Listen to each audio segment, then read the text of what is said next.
Recording is on.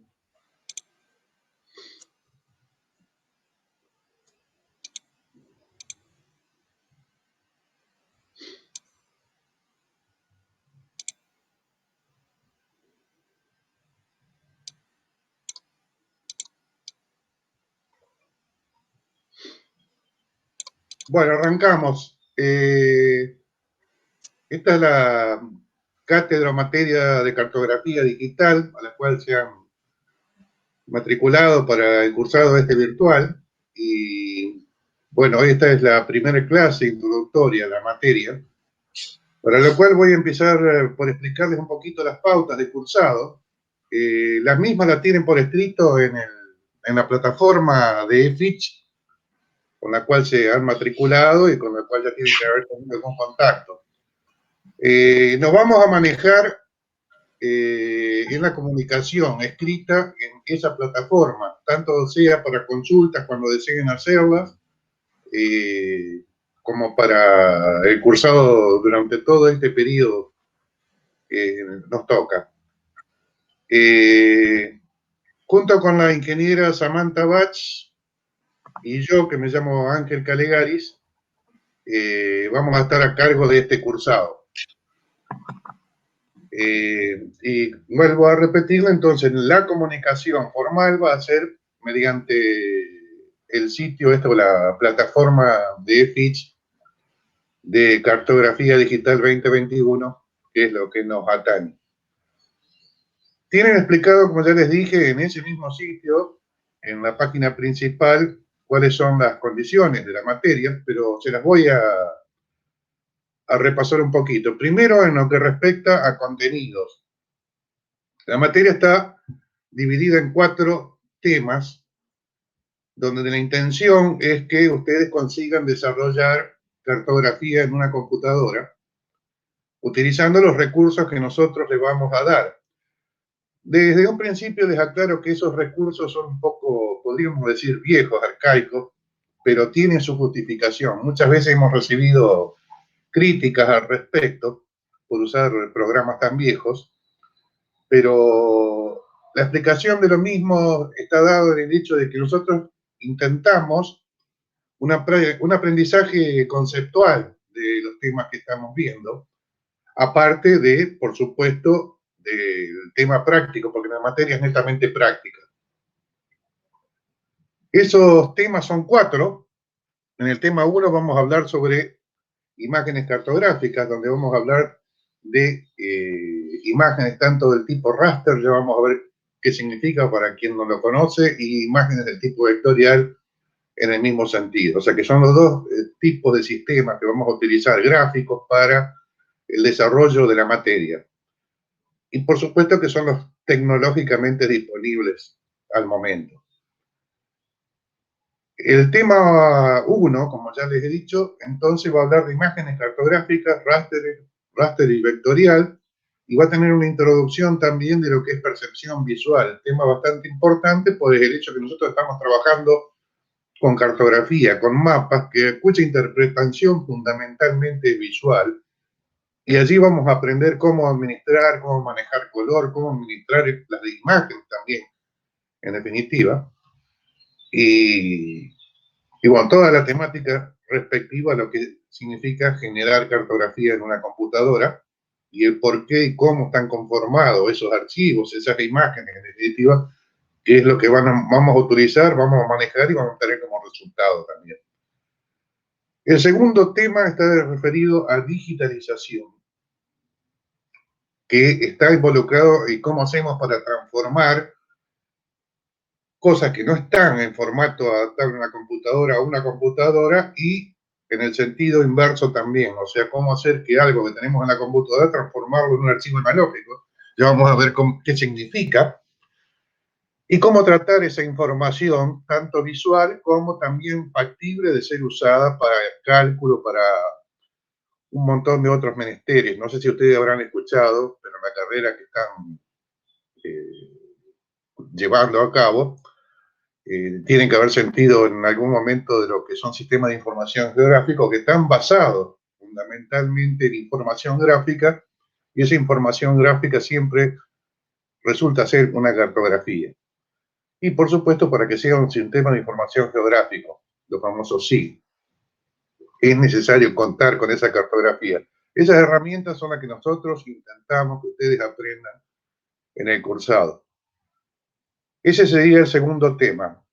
Otro tema relevante es el tema 3, que está referido a corrección geométrica de las imágenes, o sea, imágenes que tenemos, cómo hacer para adaptarlos a distintos sistemas coordenados, y por supuesto que esos sistemas coordenados estén asociados a la superficie del terreno, a la superficie terrestre, en definitiva.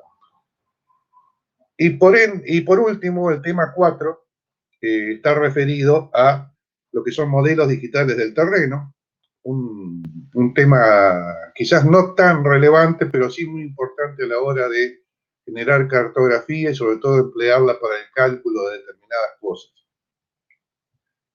También explicaremos en profundidad ese tema cuando lleguemos, ¿no? Respecto al cursado, o sea, esos serían los 4 temas. Percepción visual e imágenes cartográficas, tema 1. Tema 2, digitalización de esas imágenes, tanto para transformarlas a formato compatible con computadora como para poder llevarlos a otro formato, por ejemplo, el analógico. El tema 3 va a ser corrección geométrica, el tema 4, modelos digitales del terreno. La materia, en su aspecto formal, en lo que me refiero a cursado, está dividida en 2 módulos. El módulo 1 abarca el tema 1, tema 2, y el módulo 2, tema 3 y tema 4. En lo formal, se exige una asistencia a clases del 80%. Por supuesto que va a ser bastante difícil de controlar para nosotros, con lo cual le vamos a pedir un poquito de colaboración de sus partes, que no falten a las clases, porque en definitiva va a redundar en no tener un beneficio a ustedes. Así que nosotros vamos a intentar de alguna manera controlar esa asistencia, pero recuerden que el cumplimiento formal indica que necesitan un 80% para poder regularizar la materia. Y también la misma tiene un régimen de promoción, con la cual pueden liberarse, podríamos decir, del examen final. Y ese régimen de promoción exige un promedio de 7 en los parciales. Los parciales van a ser 2, un parcial para módulo 1, un parcial para módulo 2. Y un mínimo, o sea, tendrían que aprobar con 7 o más ambos parciales, pero la exigencia es que un mínimo, por lo menos un 60% aprobado en uno de los parciales. O sea que para poder tener la promoción total de la materia, no van a poder promediar un 40 con un 100, que daría 7, porque es exigencia que por lo menos tenga 60 en alguno de los parciales y por supuesto una nota que promediada alcance el 70%. Espero que le quede claro. La regularidad se va a obtener también con ese 80% de asistencia y con la parte práctica. Y obteniendo mínimamente un 40% en ambos parciales, cualquiera de los 2 parciales. Recuerden que el primero es módulo tema 1, tema 2, el segundo tema 3, tema 4. Cualquiera de esos 2 parciales que no obtenga mínimamente un 40% va a hacer que la condición de cursado sea de libre, no se obtiene la regularidad. O sea que mínimamente un 40% en ambos parciales para poder obtener la condición de regularidad. Y respecto a la parte práctica, vamos a desarrollar varios prácticos, creo que son 9, en el cursado. Tiene que cumplirse la entrega de los mismos en un 100%. O sea que todos los prácticos tienen que ser entregados y aprobados en un 80%. les vamos aclarando, porque estas son pautas de la cátedra, de que la entrega de esos trabajos prácticos va a tener que cumplirse en tiempo y forma. O sea que cuando le digamos, tal día es la entrega, o ese día o días anteriores, los prácticos van a tener que ser entregados. No quiere decir ello de que si no lo hicieron, el práctico no sea visto o analizado en la corrección del mismo, pero va a redundar en pérdida de puntos en el resultado final para ese práctico. Y recuerden que tienen que tener una aprobación del 80% mínimamente de los mismos para poder obtener la condición de regularidad y, por supuesto, la de promoción, ¿no? Hay 9 prácticos en el desarrollo de la materia y también va a haber un práctico integrador al final, donde van a tener que realizar un trabajo, digamos, bastante importante, que luego vamos a fijar las pautas, donde ese sí tiene que ser entregado y aprobado. No le vamos a poner un porcentaje porque tiene que ser aprobado. No es aprobado, y habiendo aprobado mínimamente con 80 puntos y entrega total de los trabajos prácticos en el desarrollo de clase, se da por aprobada la práctica y se puede adquirir la condición de regularidad o promoción obtenida mediante las notas de parciales. Otra cosa que quiero y cabe aclarar es que la promoción es modular. ¿Qué significa esto? Que si consiguen la condición de regularidad, pero en alguno de los módulos no han conseguido la condición de promoción, en el examen final solamente rinden el módulo no promocionado. Si tienen alguna consulta, activen el micrófono o háganlo mediante la opción que tienen para hacer consultas escritas.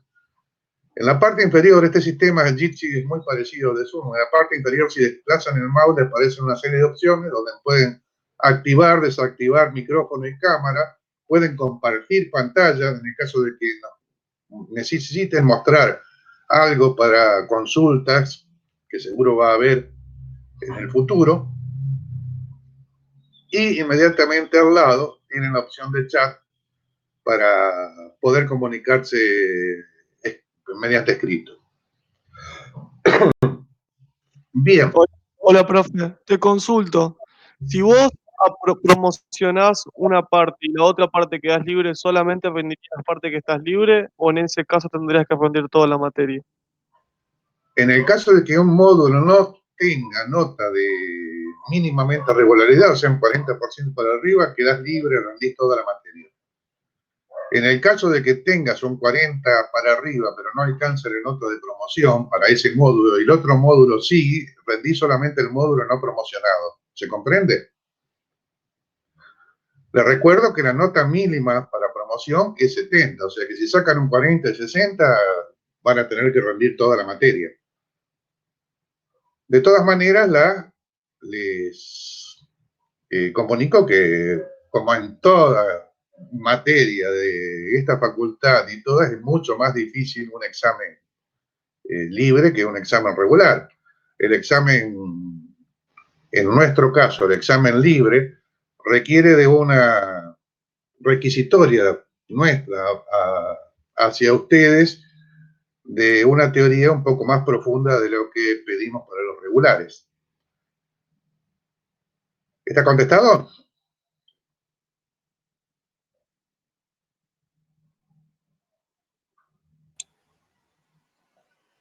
Bien. Sí, respondieron que sí. Si Ángel, ¿querés decir algo más? ¿Puedo meter un bocadito? No, vale, Samantha, sí. Bien. Respecto del tema de los trabajos prácticos, hay también, creo que está en la plataforma y si no lo voy a subir, una serie de, o está incluso creo en las condiciones, una serie de cuestiones que deben respetar para subir los trabajos prácticos. Nosotros los trabajos los manejamos a través de la plataforma, ¿sí? A través de la generación de un vínculo para subir la tarea. Y ustedes van a tener que subir el trabajo, van a ver después cuando veamos cuando vayamos utilizando el software, que se van a ir generando varios archivos por cada trabajo práctico. Ustedes van a tener que a esa carpeta comprimirla y subirla a la plataforma, porque se puede subir de a un solo archivo, subirla con su nombre y apellido, ¿sí? El trabajo que no tenga nombre y apellido no va a ser evaluado, porque cuando se descargan los archivos de la plataforma se descargan todos juntos. Si todos le ponen práctico 1, empieza como a romperse el sistema porque aparecen muchos prácticos 1 y no podemos saber a quién corresponden. Así que es fundamental que respeten el número de trabajo práctico y el nombre y apellido de la persona que lo sube. Acá hicieron una consulta, sí, yo me omití eso, pero es muy importante. Sí, los trabajos prácticos son grupales, preferentemente por la cantidad que son, máximo 3 integrantes del grupo, preferentemente que sean 2. Y preferentemente también que trabajen grupalmente, mínimamente que interactúen entre 2 personas para la realización de esos prácticos, porque interactuando entre ustedes también facilitan la cosa, porque los conocimientos de uno pueden ser brindados a otros, ¿no? Tengan en cuenta que para este punto es muy importante la clase, sobre todo porque, bueno, con estas nuevas modalidades de cursado se dificulta un poco el tema de la parte práctica. En la clase nos ocurría que en la parte práctica teníamos muchas consultas constantemente y eso posiblemente ahora cuando realicen los trabajos prácticos sea más difícil de llevar a cabo, así que apóyense mucho en la bibliografía, en algunos temas va a haber videos tutoriales y presten mucha atención cuando se den las clases, miren los videos grabados si tienen algunas dudas, porque por ahí pueden ocurrirles que se traben en algún punto y sea difícil expresar la consulta a través de la plataforma. También por cada uno de las unidades van a tener un foro de consultas y ustedes van a poder consultar las dudas que tengan respecto de cada trabajo. Traten de ser lo más precisos posible. Otra cosa que nos ha pasado mucho es que la pregunta traten de reformularla bien, porque a veces preguntan, no sé cómo avanzar, y es muy difícil explicarles todo un trabajo práctico a través de la respuesta de una pregunta, por eso les digo, presten atención, porque si no, la respuesta escrita es muy difícil hacérsela llegar. Otra cosa que también Ángel ya les comentó, pero voy a volver a hacer hincapié en eso, el tema de las consultas por correo electrónico. Me llegaron muchas consultas por diversas situaciones que entran al correo electrónico y la idea es que no sea de esa manera, que sea a través de la plataforma tiene canales de mensajería privada, tiene foros, pueden consultarlo a través de ellos, porque dentro del correo electrónico, y a todos les debe pasar, mi correo electrónico es mi correo de trabajo, mi correo de cuaderno de comunicaciones de la escuela, el correo del trabajo de la provincia y demás, y se me mezclan los correos y pues, me encuentro con que la semana pasada me mandaron uno y se me mezcló y deja de ser para nosotros oficial. El correo que ustedes pueden, el mensaje que ustedes puedan mandar a través de la plataforma lo puede contestar Ángel o yo y así van a tener una respuesta más rápida. E incluso a veces ocurre que muchas personas preguntan lo mismo, entonces uno tiene que estar respondiéndole a cada uno en particular. De esa manera evitamos generar mucho trabajo adicional y responder 1000 veces lo mismo, ¿sí? ¿Qué otra cosa respecto de trabajos prácticos? No, bueno, más que nada eso. Para algunos temas ya les comentamos, hay bibliografía de apoyo y hay también alguna especie de videos tutoriales que hicimos el año pasado para que les resulte un poco más sencillo el tema de interpretar, digamos, la realización del trabajo. Bien. No sé si hay algo más. No, les quería comentar que dentro de la misma plataforma tienen los programas que vamos a utilizar. Están para bajar, Samantha, ¿no? Voy a chequear de vuelta, pero en teoría sí. Vi que hay un archivo RAR para descomprimir, creo que tienen todos los programas. Sí, si está el RAR, sí, ahí dentro del RAR ustedes lo van a tener que descargar, descomprimir y ahí van a poder instalar todos los programas. Incluso para puntualmente Idrisi hay un tutorial de instalación rápido. Sí, les quería advertir eso, o sea que van a contar con los 4 programas fundamentales que vamos a utilizar, que va a ser Idrisi fundamentalmente. Es un programa viejo, como ya les he dicho, porque fue adquirido por la facultad hace ya muchos años, pero vamos a utilizar ese programa porque muestra medularmente los conceptos que nosotros queremos que involucren en este cursado. Se van a encontrar luego, si en su actuación profesional, con programas mucho más actuales, mucho más interactivos, más amigables, pero que no muestran medularmente cómo funciona la cosa. De allí que nosotros sigamos insistiendo en el uso de este programa Idrisi porque lo muestra medularmente. O sea, el porqué de todas las cosas está en el manejo de ese programa. El otro programa que vamos a utilizar y que ustedes ya tienen que haber tenido contacto porque es una materia de la cual depende esta materia es CAD en 2 dimensiones, CAD 1, que habrán visto en sistema de representación. O sea que damos por hecho de que manejan CAD 1. Sabemos que tiene sus bemoles porque hemos notado, ¿no?, en otros cursados de que no hay un conocimiento acabado de lo que es AutoCAD en 2 dimensiones, pero de todas maneras todo lo que nosotros vamos a utilizar en el cursado va a ser factible de ser explicado en estas clases o en las consultas que ustedes hagan. Es muy importante lo que le acaba de decir Samantha. Manejémonos por la plataforma. O sea, todo lo que sea consulta, ya sea para las unidades en particular o consultas en particular, se hacen en la plataforma.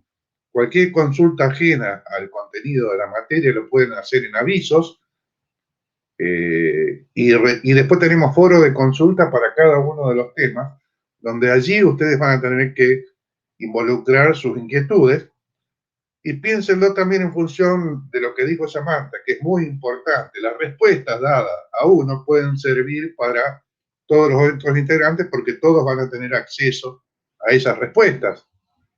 E incluso esas mismas respuestas pueden generar nuevas dudas que no tenemos ningún problema en contestárselas.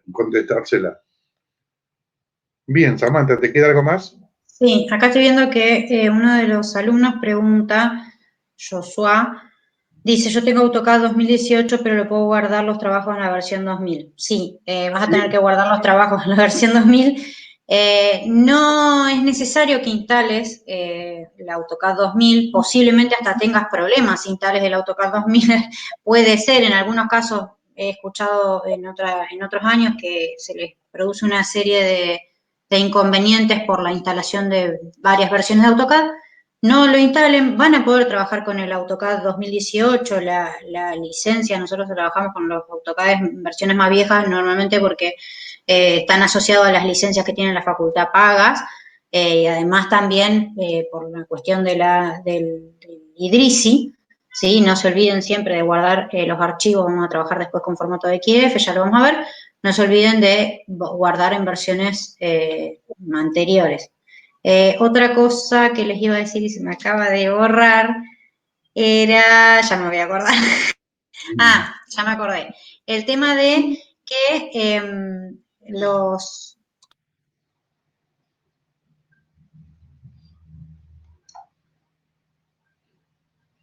No se te escucha, Samantha.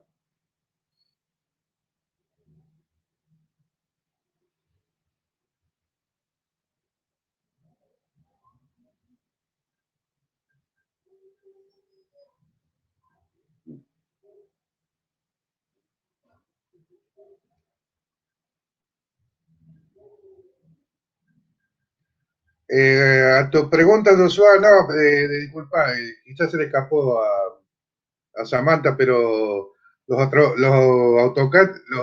AutoCAD se guardan en formato nativo de AutoCAD, o sea, en DWG. El formato de XF es un formato especial de AutoCAD, no, en DWG, el formato nativo de AutoCAD. Pero recuerden, eso sí, siempre en guardar como y en formato 2000, cosa que no tengamos problemas para leerlos. ¿Ahí me escuchan? Ahora sí. Otra cosa que bien. mencionarles, bueno, les mencioné Idrisi, les mencioné AutoCAD. Nosotros vamos a dar una versión MAP del AutoCAD, una versión 6 MAP de AutoCAD, pero que es en definitiva una versión 2000 con el aditamiento de manejo de mapas. No la vamos a utilizar para el manejo de mapas, la vamos a utilizar para la parte vectorial, que es el fuerte de AutoCAD, y para la parte raster vamos a utilizar Idrisi. Para la conversión de imágenes también les brindamos un programita que es el PaintShop, que nos permite manejar distintos formatos de imágenes raster para adaptarlos a Idrisi. Ya vamos a ver también en el cursado qué significa esto. Pero es un programita muy chiquito, muy sencillo, también está en 32 bits, o sea que puede ser que le cause algún problemita en la instalación, pero hasta ahora no me ha detectado que ello haya ocurrido. Pero que es muy útil, muy ameno para convertir imágenes a los formatos que nosotros vamos a necesitar. Y finalmente, para la parte de modelos digitales de terreno, les brindamos el Surfer, creo que la versión 8 está cargada, que nos permite manejar también un poquito mejor que otros sistemas el modelado del terreno. Y como un aditamento, yo les voy a, o está allí también cargado con los programas, una versión del Raster Design de Autodesk, que hace AutoCAD, que permite manejar también imágenes raster dentro de AutoCAD, permitiendo realizarle una corrección geométrica que tiene sus bemoles, es muy linda, muy amena, pero después también vamos a explicar el porqué de no su implementación. Pero bueno, eso va a ser motivo de la clase de tema 3, corrección geométrica. O sea que nos vamos a manejar con esos programas. Idrisi 32. Les aviso que en la instalación tienen que instalar el programa Idrisi 32 y después tienen un parche que le soluciona algunos problemitas que tenía esa versión para poder tenerlo andando adecuadamente. AutoCAD Map 6, que en definitiva es una versión 2000 de AutoCAD con el aditamento de mapas, con la posibilidad de manejar distintos sistemas de proyecciones, ya vamos a verlo como un tema, el tema proyecciones. Y PaintShop para administrar imágenes raster, poder cambiarlas de formato, poder cambiarlas de color, poder cambiarlas de diversa manera. Y finalmente el Surfer 8 para el modelado del terreno. Ángel, Bien. ahí volví. Por algún motivo se me desactiva el micrófono y tengo que hacer correr la solución de problemas de la computadora. Les iba a decir que respecto a la grabación de las clases, de la memoria que tengo para grabarla es de 200 minutos, por lo que calculo que cada clase por medio voy a tener que ir borrando los enlaces. Yo les voy a subir, ni bien termine la clase, un enlace para que puedan acceder a la misma a través de, les va a llevar a Dropbox, creo, y van a poder visualizarla desde ahí, pero tiene un recurso limitado de almacenamiento, así que cada 2 clases voy a tener que ir borrando un enlace para poder grabar el siguiente. Ténganlo en cuenta por si, digamos, si quieren guardarlo en alguna especie de formato diferente, descargarla y demás. Bueno, ¿alguna duda de lo charlado? ¿Alguien tiene alguna consulta? Acá veo que Andrés Cerato estaba preguntando si se entregaba un archivo por grupo. Sí, lo que nosotros hacemos es, generamos el enlace, lo puede subir cualquiera de los miembros del grupo, siempre y cuando recuerden que tienen que ponerle los apellidos de todos los miembros que lo integran. Puede subirlo uno por grupo y la nota se le responde a esa persona que subió. Por cada trabajo nosotros hacemos una devolución individual. Esa persona que suba el trabajo va a ser la encargada de chequear la respuesta que le demos al mismo.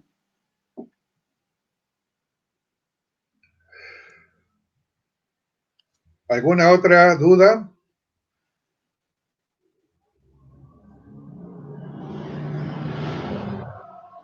Otra cosa también que me preguntaron mucho por correo electrónico es el tema de las homologaciones y de las situaciones de condiciones y demás. No sé si Ángel, ¿querés hacer algún comentario al respecto? Sí. ¿Les habrá ocurrido en la inscripción al cursado de la materia que si aparecieron como pendientes, quiere decir que hay algún problemita con las materias correlativas a esta? Generalmente, lo que ocurre es eso. Y esa condición de pendiente tiene que desaparecer al momento de confeccionar el listado final de cursado, donde colocamos en qué condición terminó cada uno, libre, regular o promocionado.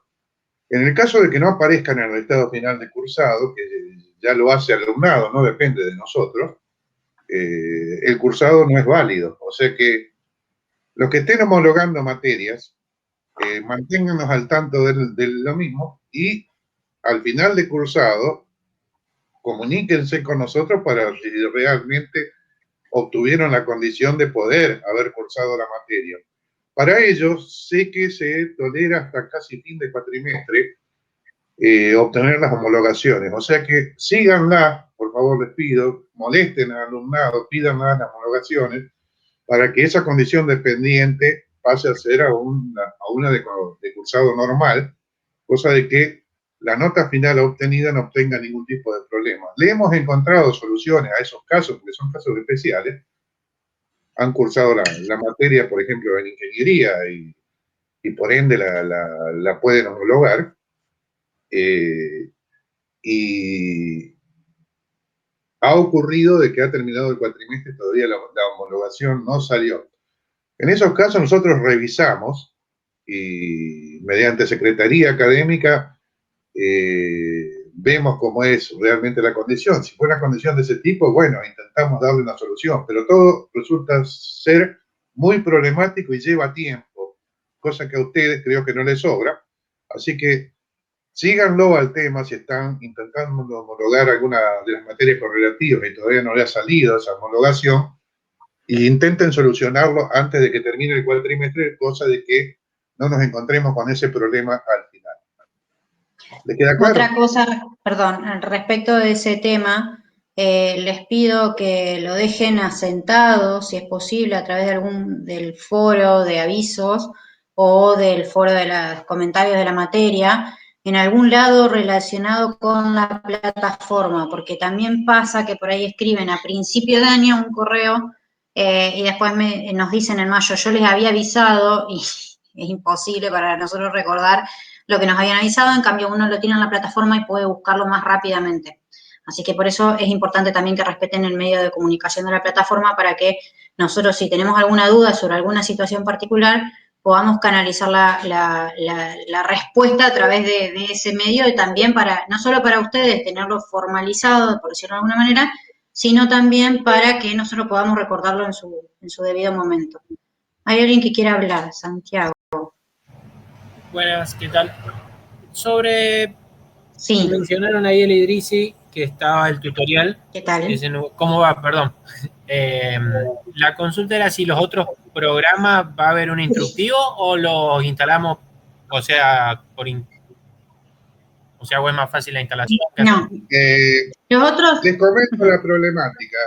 Casi todos, si tienen máquinas un tanto modernas, son máquinas de 64 bits.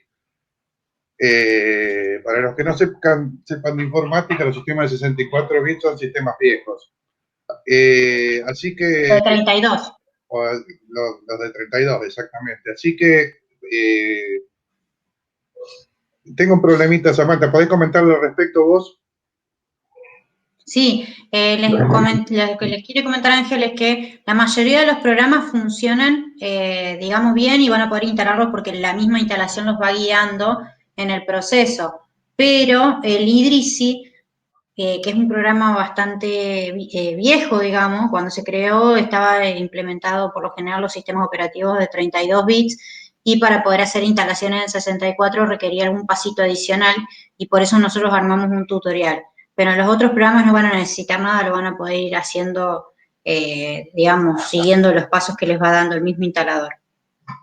Acá Joshua pregunta, ¿qué son todos los programas que tenemos que tener instalados? No entiendo que si es ¿qué son todos los programas que tenemos que tener instalados? Los que están en la carpeta de programas, digamos, esos son los que vamos a utilizar. Para arrancar de entrada, AutoCAD y Idrisi seguro que sí. Si no tienen ninguna versión de AutoCAD, pueden instalar la versión que nosotros les adjuntamos, y si no, aunque instalen Idrisi, pero sí, deben tener Idrisi y PineShop Pro también lo van a utilizar medio al principio. Después, por ejemplo, el surfer es algo que vamos a ver más ya cerca del final de la materia, y no me acuerdo qué otro programita más, el raster también, sobre el final de la materia, y bueno, más que nada concéntrense en Idrisi y en el PineShop Pro, y obviamente AutoCAD si no lo tienen instalado. Aprovecho consultar, ya que Sí. el profe justo, porque en el Autodesk Map figuran 3 setups, por ese lado venía la consulta. Hay uno con el nombre, uno que dice setup y uno que dice M setup. Te lo chequeo ahora un ratito, mientras No hay problema, no hay hacen... problema. Gracias. Te lo reviso a ver cómo era, porque no me acuerdo, y te digo a ver cómo es la instalación. ¿Qué otra más? Por la duda, claro, quienes tengan AutoCAD nuevo no requieren las funciones del AutoCAD Map, ¿sí? Esperen que me puse a descargar el archivo. Ahí está, perfecto. ¿Alguna otra duda más? Sí, profe, disculpe, buenas tardes. Sí, buenas Eh, tardes. a través de lo que me imagino que capaz que se puede dar con el mail de que se inicia la sesión en Jitsi, ¿no le conviene subir las clases grabadas al Drive? Tiene mucha más Sí, en expansión realidad, en memoria. lo que es Dropbox solamente tiene 2 GB. Se ve que evidentemente el tamaño de la clase es bastante grande porque solo me deja grabar 200. Me creé una cuenta para esto y solo me deja grabar 204 minutos. Y Jitsi directamente te obliga, por decir una manera, a guardar en Dropbox. Por eso no apunté a lo que es Drive. Sería mucho mejor porque Drive creo que por un año te da 50 gigas, una cosa así, pero directamente me deriva a Dropbox. Sí, creo que con los 15 GB que ya da Drive le sobra, pero claro, si Sí, la o cuenta se lo 15, claro, no vincula eran directamente 50. a... Si se la cuenta Sí, se la vincula lo había directamente a Dropbox. pensado claro, lo había pensado como una opción y aproveché de intentarlo ahora antes que arranque la clase, pero no, manda a Dropbox directamente. Claro. Bueno, evacuadas entonces las consultas, vamos a arrancar, Samantha. Samantha hoy va a arrancar con el tema 1, Bueno, donde vamos a hablar de percepción visual e imágenes cartográficas. Así que te dejo la batuta, Sami. bueno. Chicos, perdón, A ver. antes de que continuar, es conveniente, veo que ya lo han hecho, pero si no lo tienen que hacer, que desactiven la cámara y el micrófono, utilicen el micrófono para preguntar, por supuesto que es el modo más sencillo, pero intenten mantenerlo apagado, tanto cámara como micrófono, para que el sistema no colapse. Por lo general no hemos tenido mayores problemas con este sistema Jitsi, pero por las dudas, mantengan cámara y micrófono apagado, y en el caso de que necesiten consulta, activen micrófono. ¿Estamos de acuerdo?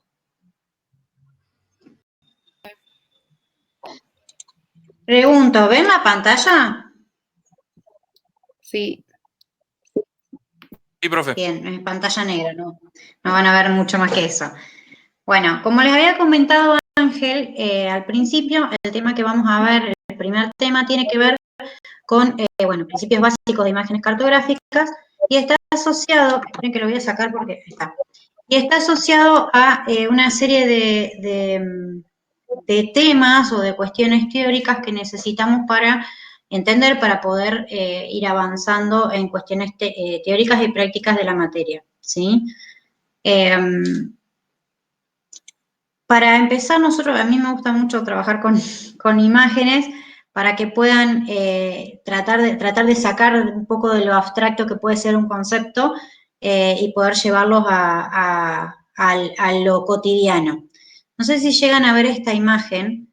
Nosotros por lo general en la clase tratamos de hacer un debate un poco más largo, ahora va a ser un poco más complicado con esto de la virtualidad, pero como verán esta imagen, que tal vez la vieron en alguna clase artística de la secundaria, no sé si alguno puede decirme qué es lo que visualiza en la imagen, que prenda el micrófono y me diga qué es lo que visualiza en la imagen esta. Una mujer de perfil.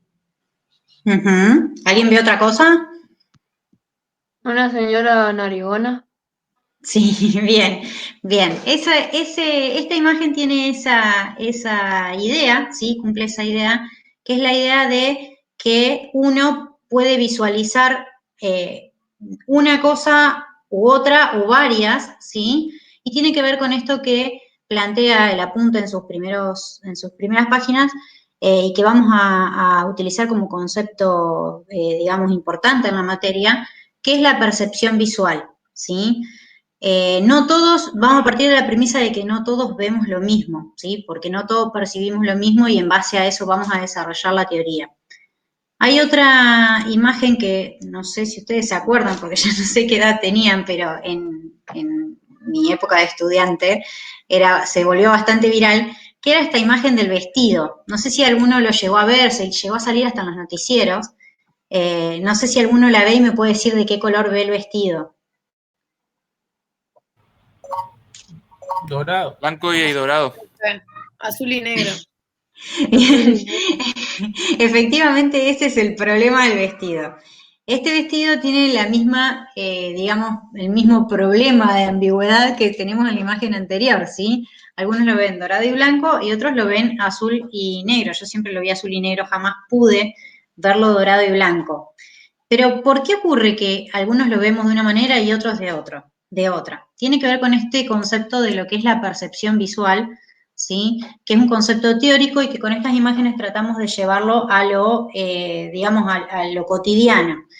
Fíjense que la percepción visual es un proceso de transformación de la información lumínica. Ustedes saben que lo que nosotros vemos ingresa a su recorrido para convertirse en visión a través del ojo, y lo que nosotros en realidad estamos recibiendo es información lumínica, ¿sí? Luz, ahora vamos a ver bien por qué la luz es lo que hace que veamos, pero bueno, esa cosa que nosotros estamos viendo ingresa a nuestros ojos a través de información lumínica, que la capta el ojo, la procesa el cerebro, y a través de un proceso de transformación, de agrupación y segregación de objetos, realiza como una realidad, una percepción de la realidad externa o una copia de ella, que es personal y que tiene que ver con el conocimiento previo y el estado emocional.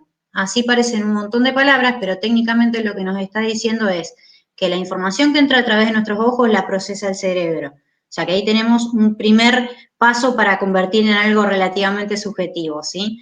Es una copia de lo que nosotros estamos viendo. Y además tiene que ver con este conocimiento previo que hablábamos. ¿Por qué? Por ejemplo, en mi caso, yo sé en la primera imagen, porque ya la había visto antes, que en esta imagen hay una vieja y una mujer. Yo ya lo sé, por ende yo ahora puedo visualizar a la vieja y a la mujer. Seguramente si ustedes, yo ahora les digo que está la vieja y la mujer, van a esforzar sus ojos y van a encontrar a la vieja o a la mujer o a la persona que no hayan visto, ¿sí? En el caso del vestido, yo técnicamente, aunque nunca lo logré, yo ya sé que el vestido puede visualizarse negro y azul o blanco y dorado, ¿sí? Entonces, en base a mi conocimiento previo, puedo también detectar efectivamente de qué color es el vestido. En el caso puntual, el vestido, aunque por lo que dijeron las noticias es blanco y dorado, yo lo veo azul y negro, pero bueno, tienen esas particularidades. ¿Qué es lo que le queremos decir con esto? Que la percepción visual es algo subjetivo en un proceso en el cual interviene el cerebro y hay un montón de otras cuestiones, ¿sí?, que determinan lo que efectivamente estamos viendo. ¿Se entiende? Fíjense que en este proceso de percepción visual, en el momento en el que el cerebro procesa esa información, se vale de determinadas variables visuales, ¿sí? Las variables visuales son esos estímulos que diferencia el cerebro en este proceso de percepción visual y que logran esa construcción gráfica o interpretación de lo que estamos viendo. Esas variables visuales están tipificadas, después yo voy a tratar de pasarlo un poquito más rápido porque tenemos que tratar de no hacer demasiado larga la clase.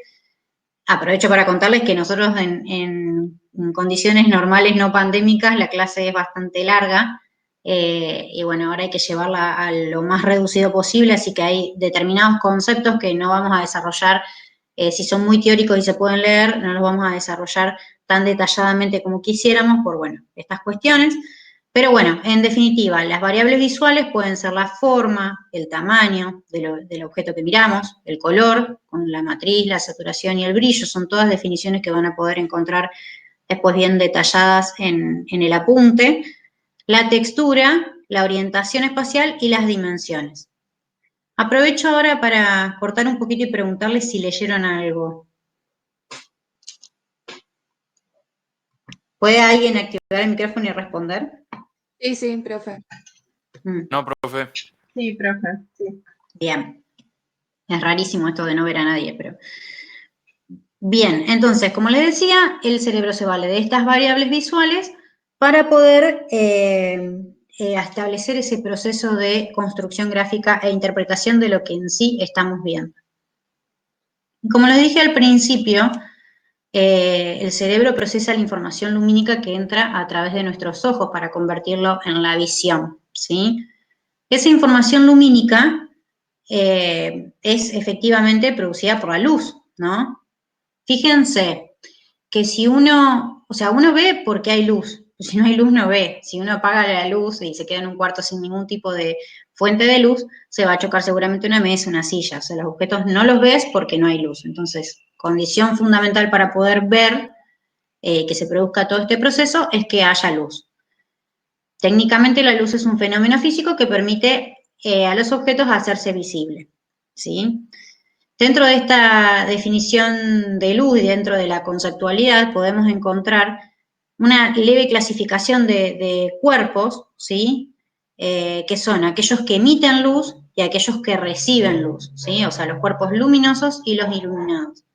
Los cuerpos iluminados son todos los cuerpos que reciben luz y gracias a esa luz podemos verlos, como cualquier objeto que podamos ver, una mesa, una silla, traten de visualizarse todo esto que estamos hablando con objetos cotidianos, con lo que tengan ustedes ahora en este momento delante de sus ojos, por ejemplo, una computadora, ¿sí? Son objetos que reciben luz y por eso los vemos, y dentro de estos cuerpos iluminados hay una subclasificación que son los cuerpos transparentes, como por ejemplo la atmósfera y los océanos, que son cuerpos que dejan pasar la luz a través de ellos, ¿sí?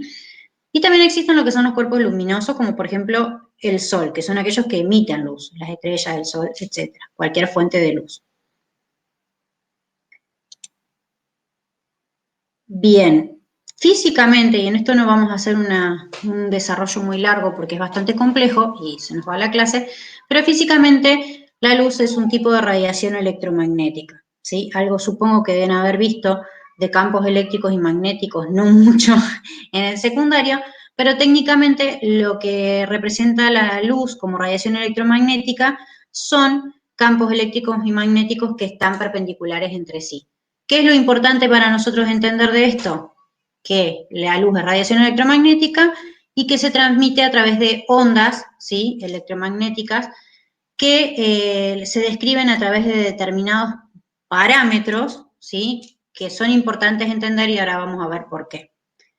Sabemos que la información lumínica entra a través de la luz a nuestros ojos y que esa información se transmite o se transporta a través de ondas, ¿sí? Las ondas tienen determinados parámetros que las definen, como por ejemplo pueden ver acá en esta diapositiva, que son la longitud de onda, la frecuencia de onda, la amplitud y la energía, ¿sí? Para no hacer demasiado largo el asunto, les comento que nosotros vamos a tomar particular interés en la descripción de la onda por su longitud de onda, puntualmente, ¿sí? Que tiene que ver, fíjense que cómo se compone una onda, que hay una línea de base, crestas y valles. Las crestas serían los sectores hacia arriba de esa línea de base, los valles los sectores por debajo, en su parte más baja, ¿sí? Y la longitud de onda representa, o sea, lo que mide en realidad es la distancia entre crestas o entre valles, que debiera de ser la misma, ¿sí? ¿Lo entienden hasta ahí? Sí, profe. Sí, profe. ¿Tienen alguna duda? Perdonen que pregunten mucho, si están escribiendo en el chat yo no lo estoy viendo, porque si pongo el chat, Ángel, en todo caso avísame si por el chat preguntan algo. No veo acá, solo vi un pájaro arriba. Recién estoy viendo eso, porque como Yo, estoy yo, compartiendo la página no puedo leer lo que yo están lo tengo escribiendo. abierto, yo lo tengo abierto, Samantha, si preguntan te aviso. Dale, bárbaro. Yo no escuché, Sola- disculpame, sí. estamos refiriéndonos al electromagnetismo, lo dijiste porque no lo escuché simplemente. Ajá. No, solamente hice un comentario relacionado a que la luz es radiación electromagnética, ¿sí? La Bien, radiación electromagnética es una de las fuerzas de la naturaleza y lo que les hice a modo resumido, porque creo que están en la punta y cualquier cosa pueden ahondar un poco más, entendiendo que por ahí puede ser un tema más físico y que les pueda resultar un poco más complejo, pero lo que básicamente les dije es que la información lumínica se transmite, o sea, llega a nuestros ojos a través de esa radiación electromagnética que está plasmada en ondas electromagnéticas, como para que entiendan por qué llegamos a evaluar o analizar esta clasificación de ondas por su longitud de onda. ¿Sí? bien, bien, bien, bien. Como les decía, en la clasificación las ondas se pueden, tienen distintos parámetros de medición de las mismas y se caracterizan y se clasifican a partir de ellos. Les comentaba que la longitud de onda es una medida que mide la distancia entre crestas o valles de la misma y que es un parámetro que nosotros vamos a utilizar bastante porque tiene que ver con, digamos, el espectro que nosotros podemos visualizar, ¿sí? Todas las ondas electromagnéticas, toda la radiación electromagnética, que es infinita, está codificada o está clasificada dentro de lo que se llama espectro electromagnético, ¿sí? Este espectro electromagnético clasifica toda esa radiación a partir de esa longitud de onda, ¿sí? Que era lo que les comentaba recién. El espectro es una organización continuada de todas las ondas por su longitud de onda. Ya vamos a ver por qué todo esto que les estoy explicando, que es bastante largo y tedioso, nos resulta de utilidad. Pero lo importante es que esta clasificación del espectro electromagnético nos muestra, como les decía, las ondas clasificadas por su longitud, y van a ver, no sé si llegan a leerlo, pero van a ver que empiezan a aparecer nombres que nos resultan bastante conocidos dentro de esta clasificación, como por ejemplo lo que son los rayos gamma, que son las ondas cuya longitud de onda es más pequeña, fíjense los valores, 10 a la menos 16, más o menos. Todas estas ondas de rayos gamma, toda esta radiación, digamos, de rayos gamma es utilizada mucho en medicina, ¿sí? Posterior a ello, en ondas con longitud de onda un poco más grandes, empiezan a encontrarse en la naturaleza de todo lo que son rayos X, que también son muy utilizados en medicina. Sigue la clasificación los rayos UV, que son los rayos, rayos solares que nos hacen mal y para los cuales nos protegemos con protector solar. Después sigue lo que se llama espectro visible, que ahora vamos a seguir charlando de eso, pero fíjense lo pequeña que es la porción de espectro visible, ya les da una pauta de que visible es lo que vemos, ahora vamos a ver bien, de lo pequeña que es la fracción del espectro visible dentro de toda la clasificación del espectro electromagnético. Posterior a ello, y a medida que se van agrandando las ondas, van apareciendo lo que son las rayos infrarrojos, luego que son los que usan las cámaras infrarrojas, después vamos a desarrollar un poco mejor. Siguen las microondas, que son las ondas que utilizan los microondas, el artefacto con el cual se cocina o se calienta la comida. Continúa con las ondas radioeléctricas de frecuencia modulada y amplitud modulada, que son las que usan la radio, y finaliza con las ondas radioeléctricas largas, ¿sí? Fíjense cómo va variando la longitud de onda en función de que va avanzando el espectro electromagnético, ¿sí? Como les decía, fíjense que en lo que es la porción tan pequeña de espectro visible dentro del espectro electromagnético. Esa porción pequeña, que después se agranda, pero en realidad en escala estaría en la partecita de arriba, esa porción pequeña es lo que nosotros podemos ver. Todo lo demás no lo vemos. Después vamos a ver bien por qué, pero es solo lo que nosotros podemos ver. Pero eso tiene que ver con una condición propia del ser humano, porque, por ejemplo, y solemos dar bastante este ejemplo, los animales de caza nocturno tienen la posibilidad de ver en infrarrojo. En realidad el infrarrojo lo que sensa es temperatura y tienen esta condición natural porque la naturaleza es sabia y les da esta posibilidad porque como son animales de caza nocturna, ellos valoran la presa a partir de la temperatura, ¿sí? Nosotros solamente vemos lo que es espectro visible, que ronda en longitudes de onda de los 400 a los 700 nanómetros. Fíjense que está en el orden de 10 a la menos 7, o sea, son ondas muy pequeñas. Y es muy pequeña la porción dentro de todo el espectro electromagnético, ¿sí? Dentro de de ese espectro visible, fíjense, por los colores que establece este grafiquito, que de los 400 a los 500 nanómetros, ese sector de ondas dentro del espectro representan lo que nosotros vemos como color azul, de los 500 a los 600 nanómetros lo que nosotros vemos como color verde y de los 600 a los 700 nanómetros como color rojo. ¿Alguien tiene una pregunta? Vayan haciendo y yo me tomo un mate para recargar voz.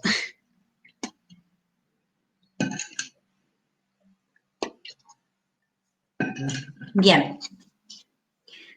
Les comento. ¿Por qué nosotros podemos ver solamente esa porción y otros animales o cámaras o lo que sea pueden ver pueden utilizar otro tipo de radiaciones?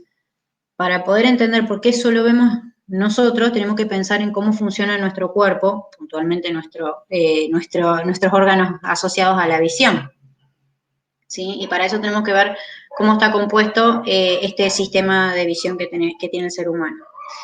Nuestro ojo está compuesto por varias partes, todas hacen este todo que logra la visión, y entre ellas está el iris, ¿sí? Que es lo que nosotros vemos como el colorcito del ojo, ¿sí? Lo que tiene un ojo verde, el ojo marrón. El iris es la parte del ojo que regula la cantidad de luz que entra al ojo, ¿sí? Si ustedes están en algún momento en un lugar oscuro, van a ver que, no lo van a ver porque están en un lugar oscuro, pero los ojos van a ver que el iris es como que se viese más chiquito y la pupila más grande. ¿Por qué? Porque el iris está regulando la cantidad de luz que está ingresando y de esa manera se hace más amplia la pupila para poder permitir mayor ingreso de luz, ¿sí? Asimismo, si uno pone, como viene el médico que nos pone la lamparita esa de luz, los ojos van a ver que la pupila se achica, se contrae, ¿para qué? Para tratar de evitar que se vea, que ingrese tanta luz al ojo, ¿sí? Esa es la capacidad del iris de regular la cantidad de luz que ingresa al ojo.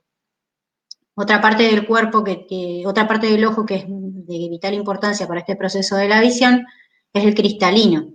El cristalino, si lo llegan a ver, está por detrás del iris y tiene la capacidad de formarse para obtener el enfoque correcto, ¿sí? En las personas que son más grandes, no me acuerdo cómo llaman la enfermedad, Ángel, por lo general tienen una enfermedad que no me voy a acordar, que nunca pasan los años y no me acuerdo cómo se llama, tienen esa capacidad del cristalino. ¿Cómo? Es la que tengo, presbicia se llama. Presbicia. Tienen la capacidad del cristalino reducida para su deformación, por lo que les cuesta obtener ese enfoque y por ello tienen que, por ejemplo, usar anteojos, ¿sí?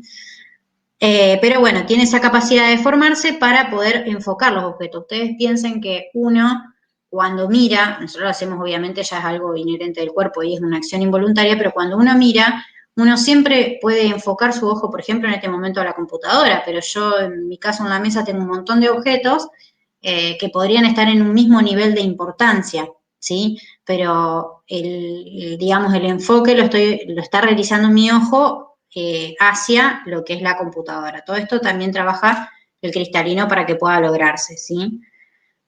Entonces, la luz ingresa ya regulada por la pupila y a través, gracias al iris y al cristalino que enfocan y regulan, y esa información lumínica, esa luz se transforma en información lumínica en lo que es la retina, que es toda la parte de atrás del globo, digamos, de atrás de lo que es el cristalino, y en esa retina impacta esa información, ¿sí? Que luego será transportada por el nervio óptico al cerebro que es quien va a organizar toda esa información y va a convertir en visión lo que llegó a nuestros ojos a través de la luz.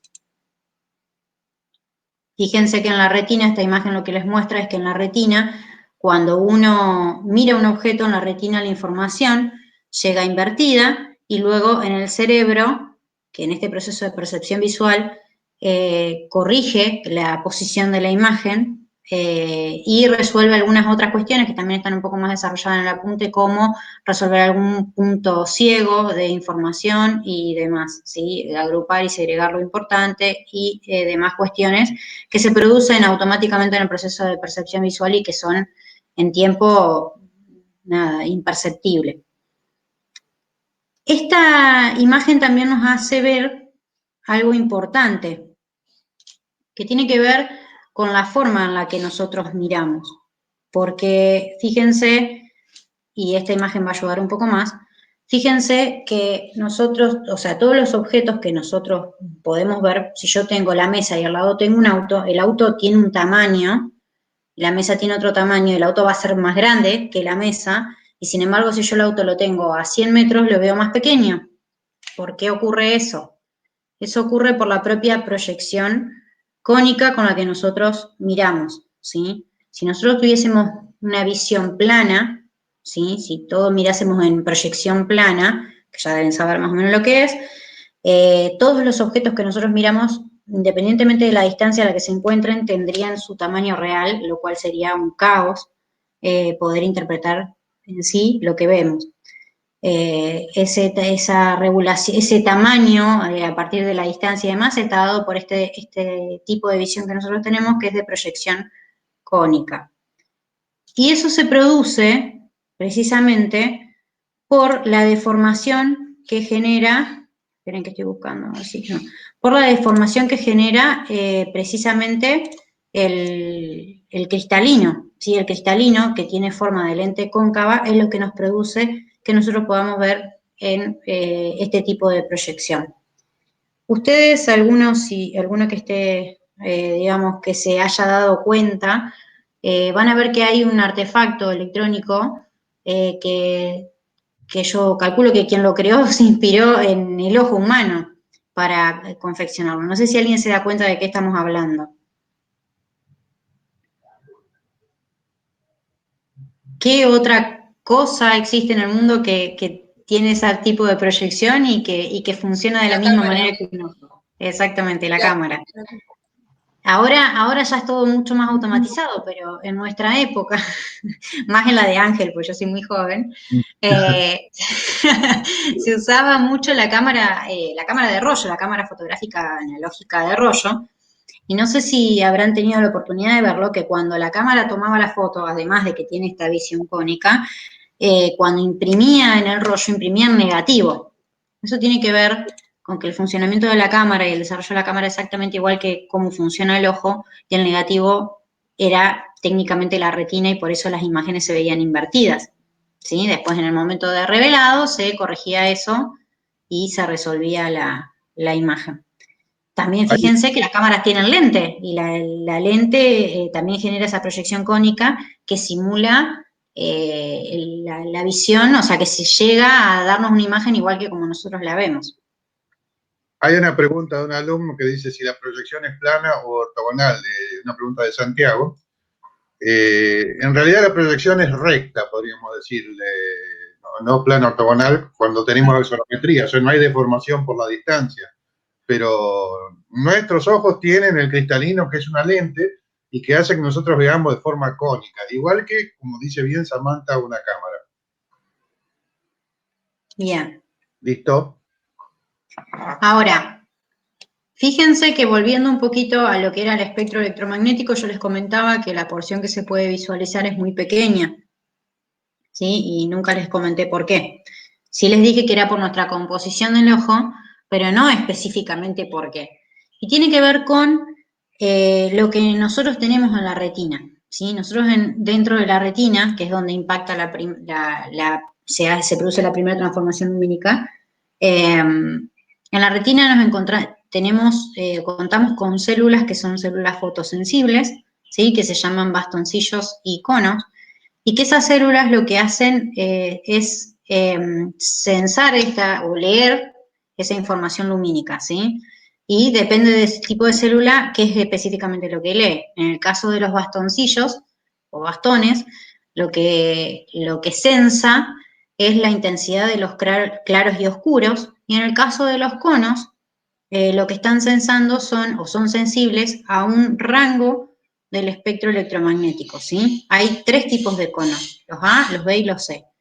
Los A son sensibles a la radiación electromagnética y a ondas que se encuentran entre los 400 y los 500 nanómetros, ¿sí? Que es la porción del azul. Entonces nosotros decimos que los conos A son los que sensan los azules.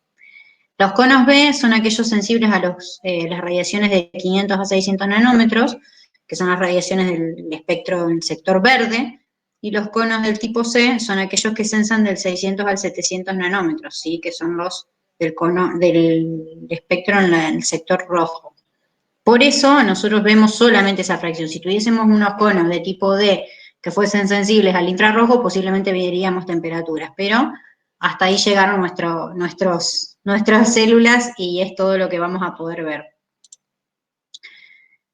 Y fíjense que hay también hablando que también ponemos siempre el ejemplo, hablando de enfermedades o condiciones, habrán visto que el daltonismo, hay gente que es daltónica y que no ve los colores como los ve una persona que no es daltónica, y tiene que ver con algún defecto o faltante de este tipo de células en la retina.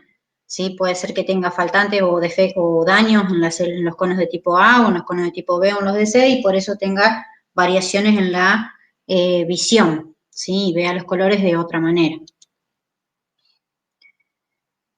Y volviendo un poco al ejemplo de que cuando nosotros tenemos la luz apagada, no vemos los objetos, si nosotros nos basamos en eso, podemos darnos cuenta de que el color es también una sensación que se genera en el proceso de percepción visual.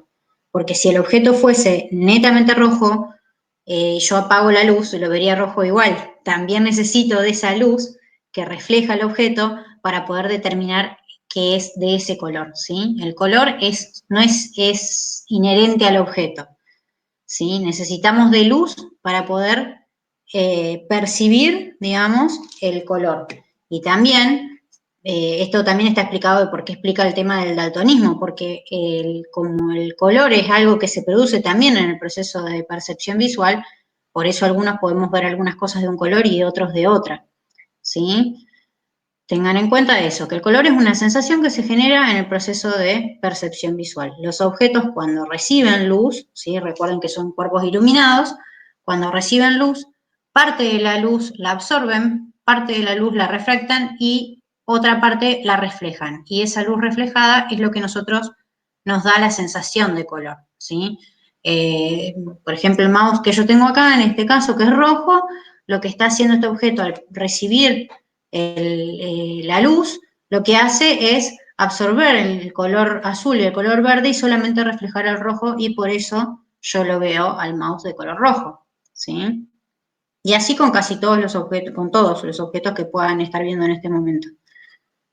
También el color tiene sus variables, ¿sí? Que lo clasifican, que nuevamente se los dejo para que lo lean en los apuntes, pero son el tono, que es el color propiamente dicho, la saturación, que tiene que ver con la cantidad de gris que tiene el color, el brillo, que tiene que ver con la cantidad de luz que recibe el color, y también otras variables que son relacionadas también del objeto, del color con su entorno, que tienen que ver con qué otras cosas lo rodean. Por ejemplo, no es lo mismo el rojo visto en un fondo blanco que el rojo visto en un fondo naranja, ni el rojo visto en un fondo negro, ¿sí? Eso es lo que determinan esas últimas 3 variables, que son la relatividad del color, la armonía cromática simple y la combinación en contraste, que están bien explicadas en el apunte. ¿Hasta ahora vamos? ¿Alguna consulta? No, profe, va bien. Bien. Y fíjense que nosotros en la escuela, o al menos a mí cuando yo era chica, la profesora de plástica me hacía comprar témpera, en realidad mi mamá, porque yo no la compraba, pero témpera amarilla, azul y roja, para hacer el círculo cromático, ¿sí? Hablábamos de los colores primarios y combinábamos el amarillo, el rojo y el azul para obtener varios colores a nivel artístico. Bien, ese concepto de colores primarios científicamente y para toda esta teoría del color no existe, ¿sí? Los colores se clasifican en aditivos y sustractivos para nosotros, así que si tenían ese concepto de los colores primarios, destiérrenlo porque se van a confundir y quédense con esta clasificación de colores aditivos y sustractivos. Dentro de los colores aditivos se imaginan que son los 3 colores que nos brinda a priori como clasificación el espectro electromagnético por sus 3 rangos establecidos, que son el rojo, el verde y el azul, ¿sí?